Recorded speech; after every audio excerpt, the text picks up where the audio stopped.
You know, I haven't eaten all day. I haven't had much of an appetite lately. That's just me. I get busy and, you don't think about food until late at night when you're starving. So it's not late at night, but I'm currently waiting for my loaded mashed potato. Trader Joe's loaded mashed potatoes. That means they're loaded. They shouldn't be driving. I'm waiting for the potatoes to cool off. And I can damn well tell right now that they're going to be cold by the time I finish this. And oh, speaking of finishing this video, now I'm gonna have to make another cool little clever crazy thumbnail. No, I'm not.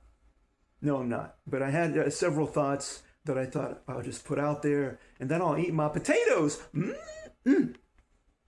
Mm-mm. I'm Nancy Grace. I'm making taters. Brian Koberger, you ain't getting none of my taters, because I'm Nancy Grace. She's crazy. Speaking of allegedly crazy, but I don't think crazy at all, young Samantha. Samantha G, the diamond in the rough. And I think in the end of all this, Samantha G will be maybe one of the prime witnesses. And I think Samantha G knows she's possibly a prime target. And does anyone know, is Samantha G in hiding? Maybe she's at her aunt's up the street, but the reason she's making TikTok videos, in my opinion, is just to let everyone know I'm still alive, I'm still safe. I don't think it's as much to antagonize Steve G. But has Samantha met her daddy, Steve G, in the past 3 years? Have they come face to face? I don't think so. Because I think this is way going out on a limb. But from some of the things I've seen from Samantha, I think she's in fear of her life by meeting up with Steve G. Even if, well, honey, I'll meet you halfway. Well, she gets not even halfway and someone follows her home. Yeah, I don't think Samantha G is crazy as you think. I mean, at one point, I think she made a post saying, like, I know what happened. Maybe she doesn't. But one thing I got to give Samantha G credit for is she has not appeared on Banfield on 60 Minutes. No Nancy Grace and her taters that she's not going to give Brian Koberger because he's a convicted murderer. No, Samantha could be sitting on, what, over $1 million. Banfield, the kid with the paper route. He has a bicycle paper route. Sometimes he thinks he's a journalist on News Nation. Oh, little Brian Ensign. 60 Minutes. They would be throwing money at her. Because if you think about it, aside from the families, Samantha would get so much press, so much clicks, so many views. They don't give a damn about anyone, including the G's at this point. Samantha is who they want, but she's saying no to everything. And I don't think that, the number's not high enough. You can only throw out a number so high. No, I think she's in fear for her life. So, let's go back to some of the interviews. I've seen probably enough of these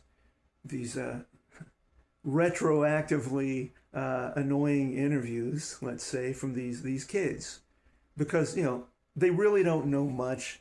They have to be interviewed. But the detectives, a cop knows when you're lying. Okay, say whatever you want about cops. They mostly know when you're lying.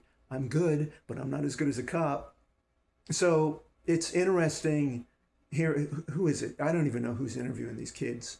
One guy's a real idiot. I mean, a complete moron. But, nobody doing a job is always as good as everybody else.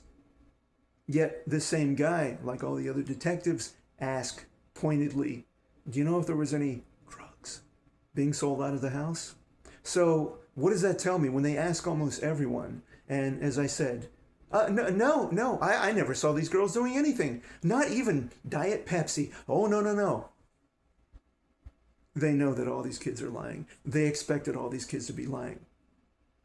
But it also tells me that, number one, well, why would these 4 college students be taken out in such a horrible manner?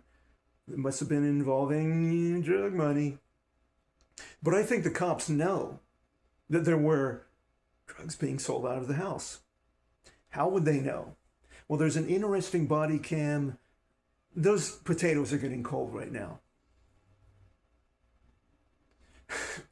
Nancy Grace says, well, dipshit, warm them up. But don't give them to Brian Kohlberger. This is a roller coaster. All my videos are a damn roller coaster. You know, I try to make light of it. I want to keep you entertained. And then I just go back into homicide. So I want to talk about a body cam video. You'll have to search it out. But it was very early in this. And it might be the one where the cops show up to the residence for the loud music, and there's little, dummy Hunter. Oh, no, we're not doing drugs. We don't even have Diet Pepsi. The same thing, same script. No, nobody does drugs here. We're college kids. What are you thinking? And I think this is the one where you hear Hunter saying, well, the residents are actually at another party. The residents are not present. That's the first thing I thought about. Okay, these kids are all gone, but before they were gone, what the hell were they really up to? I mean, they just leave home. And I may be mistaken. It may be Maddie. In this video may feature Maddie coming out and talking to the cops. I don't think so. I think that's the daytime. I think the nighttime is what I'm talking about. It's like, turn down the damn music. Who owns this house? They're not here. But I think it is in that video where one of the cops spots a black backpack right conveniently placed near the porch of the house.